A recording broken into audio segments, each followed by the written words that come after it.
Guys, so this coming Sunday is Easter 2015, so I want to do a really fun show, okay? This is something that the kids can help you make. We're going to be decorating a beautiful chocolate cake. You're watching the Bear Pantry Show.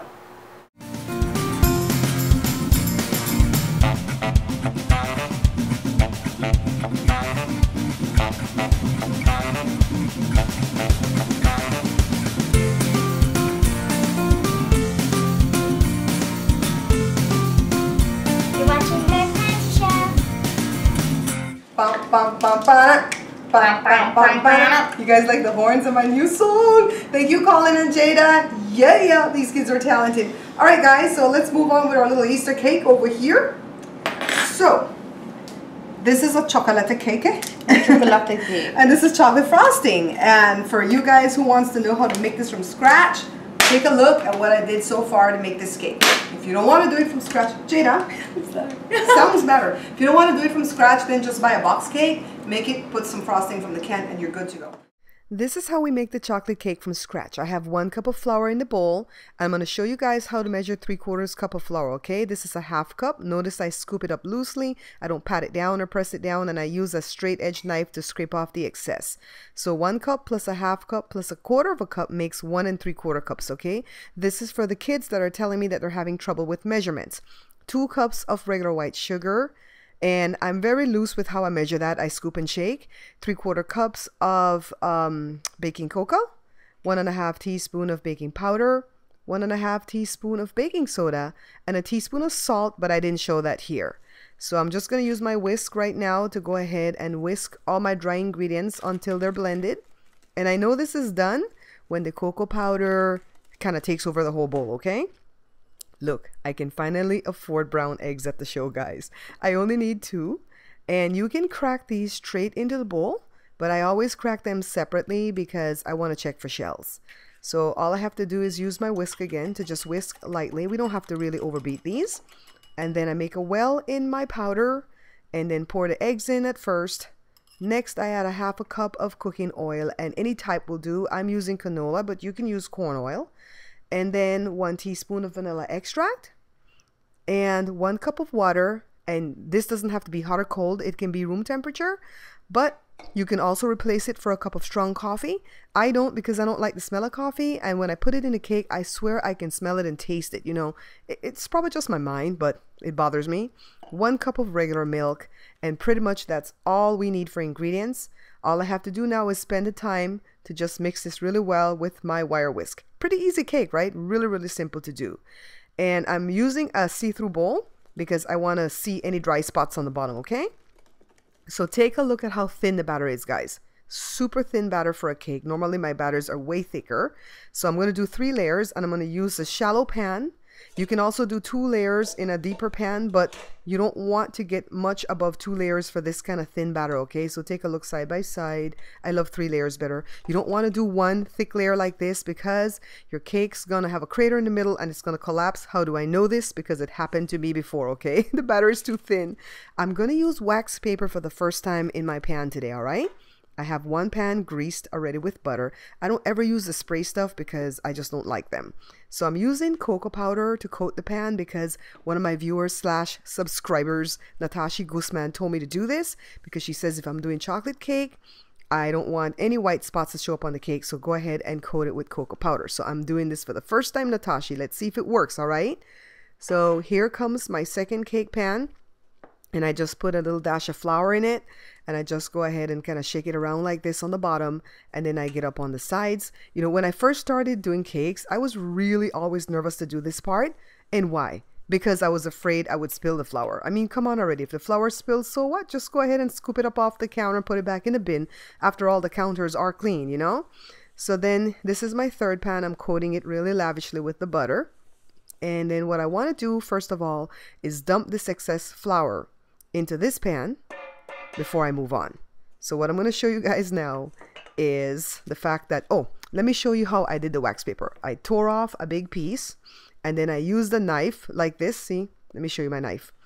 And I just went around like the edges on the inside and I scored it. I then use a pair of scissors to go ahead and cut out the circles. So what I'm doing here is coating the wax paper now with butter, and then I'm going to flour it again because someone told me to grease and flour the pan and then grease and flour the wax paper after I put it in. So I'm trying 3 different things with these pans today to see which one works best. So this is my third pan, and I'm just adding more flour and going ahead and getting it coated. And for this one, I'm not going to grease and coat twice. I'm just going to stick my piece of wax paper in, and then we're off and running. So here are my 3 pans. I'm going to try to set them side by side. I hope you guys can see all of them in the shot. So let's set them up, and I'm going to show you the easiest way that I know how to get even cakes, okay? This is a 1 cup measurement in this ladle here. And I just scoop 1 cup of the batter into the first pan and the second pan, and 1 cup into the third pan. And I continue using the 1 cup measurement to fill the pans until my batter gets low, and then I switch to the half cup measurement, and then I continue doing this back and forth until all the batter is used up. This is the easy way that I know how to measure for cakes if you don't have a scale. I'm preheating the oven to 350, and it's ready. So now I'm sticking the cakes in. And I never put cakes in the back part of my oven because it's not level and my cakes are going to be lopsided. Now let's work on the frosting while the cakes bake, all right? I'm only going to need 1 stick of butter off of this 1 pound block. See, it has the measurements here, and 1 stick of butter is the equivalent to half a cup of butter, okay? So let me get this cut off. And I need 3 cups of icing sugar or powdered sugar or confectioner sugar. It goes by 3 different names. And I scoop and shake just like I do with regular sugar. The only thing that I'm really precise with is when I measure the flour, because I do the cocoa powder the same way, okay? I scoop and shake. So here comes my 3rd cup of icing sugar. And here is 2/3 cup of baking cocoa. And if you don't have a measuring cup like this, you can use a 1/3 cup twice, okay? So there's 2/3. And so these are the ingredients for the frosting: the sugar, the cocoa, the butter, and we're going to need milk. 1/3 cup of milk. So here we go: sugar, cocoa powder, butter, and milk. This is the first time I'm doing this frosting, so you guys are going to see me test this on camera. I'm going to nuke the butter first and then dump it into my bowl. Next, I add the baking cocoa, and then I'm just going to use my hand mixer to go ahead and mix this well. Because it's all dry, the cocoa is kind of flying over everything, so I'm going to start adding my milk a little bit at a time. You may or may not need to use an extra tablespoon or so of this milk, okay? So, anyways, time for me to blend in my icing sugar, and I'm doing that a little bit at a time too because I don't want to create a whole mess here on my counter. Now I put away my hand mixer, and it's time to use my spatula. And what I'm noticing are some little balls of the baking cocoa that have not mixed in well with my frosting. So next time when I do this frosting, I'm going to be sure to sift the baking cocoa just like I did when I put it inside the cake batter. Now it's time to check on my cakes. It's 35 minutes later, and I'm going to use a skewer because I don't have any toothpicks. Who remembers the days when we used to use like straw from the broom to go ahead and check on cakes? Is that just a Belize thing, guys? So here's cake number 1, number 2 on the cooling rack. And because I only have 1 cooling rack, cake number 3 has to go on an egg grate. You know, you guys know how I do it here. This is the Bear Pantry Show after all. 1, 2, 3. Aren't these gorgeous? They're all level and beautiful. 10 minutes later, it's time to release them from the pan. I'm using my butter knife, and I'm going to start dumping. This is cake number 1, and it has wax paper, so I know it's not the one with the baking cocoa. Number 2 is not the one either. And you can grease your cooling rack so your cakes won't stick, all right? Yes, this is the one with the baking cocoa. I am so glad Natasha told me to do this. This is so gorgeous and exciting. Look at the color, guys. This is gorgeous.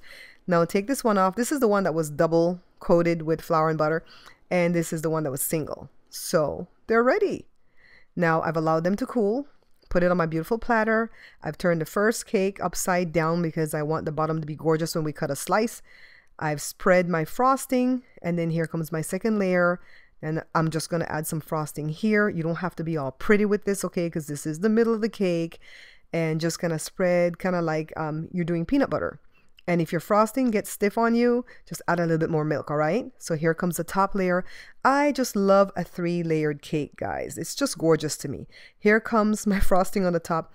You know, normally I would try to be a little bit more pretty with it, but we totally don't have to because we're going to decorate this entire cake from top to bottom with candy. So just get the frosting on there the best way you can. And now we're to the point where Jada and I will start decorating. All right, so Jada, let's go. Remember we did this cake before when we put the Kit Kats, and you want to get the, Jada, is it called jumbo? Yeah, it's XL Kit Kats. The big ones, because the regular ones, they're too short. for a tall cake like this, all right? So don't be afraid to like break them apart. I might do this for one of my speeches to make your fence paling. I have to do a demo speech where I have to teach them how to do something. Oh, it's not staying, Jada. It's okay. We'll get a string and tie it. Yeah, we're gonna do a bow when we're all done. Okay, so let's go. So this, while Jada does that, let me show you what all we're gonna need. Take a look right here. These are robin eggs. Aren't these gorgeous? Jada had a hard time finding these in Walmart right now, but it's because whenever it's a function, like how Easter's coming up this Sunday, whenever it's a function, what they do is put this in the aisle, put the kiosk in the aisle, and you won't find it at the regular spot. So, oh, before I move on, I have some coconut flakes here. This is the baking coconut flakes, and I'm putting some green dye, and you're gonna see why. So just let's work this around. You don't need a whole lot of dye to do it, okay? Meanwhile, over here, Jada's just moving as fast as she can.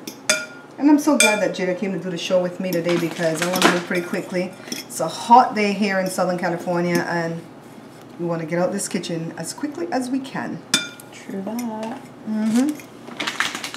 Alright guys, so Jada got 3 of these big packs right here, the XL Kit Kat, and they weren't enough. And we were going to totally hide it from you guys, but we decided we're going to start a new thing for Easter. We're going to start showing our bloopers. Yeah.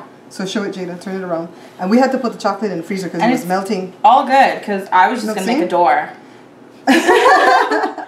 And so we were totally going to steal Joe's Ghirardelli. And just, is it Ghirardelli or Chiardelli? Is it a C? That was Ghirardelli. It's with a G. It's a G? Ghirardelli. Okay, whatever. We're going to steal his expensive sea salt chocolate and patch a hole. He's going to kill us. Yeah, we're dead. Okay, Jade. So here's our grass. We're totally making an Easter egg patch here, guys. And my children hate coconut flakes and anything. So they're really, really angry at me right now because I'm doing this for you guys and not for them. Totally. So let's get some of the eggs. Oh, this is so cute. It is cute. So, and remember we did this cake already and we did M&Ms. I already did. Yeah, it could just be like someone came and cut down a tree. Yeah. And it left it bare. We're totally going to show our bloopers. So you guys know if you're going to take this somewhere and you want it to be perfect, get 4 packs of the Kit Kat and just eat the rest. Or if you just don't care, make up something, be like, you know, it's supposed to symbolize nature and how nature is not perfect. Yeah, and I'm going to tell you guys exactly, I'm going to blow this. I'm going to tell you guys exactly what size the cake pan is too. So maybe if you use a smaller cake pan and the cake is like taller, well, the cake can't be much taller than this. Okay, Jada, here, have fun with the eggs. And we're using these little peeps marshmallow things here. Jada, do we want one of each color? Yeah. Ew, I better cut this. No! Just separating. Jada, you're having too much fun.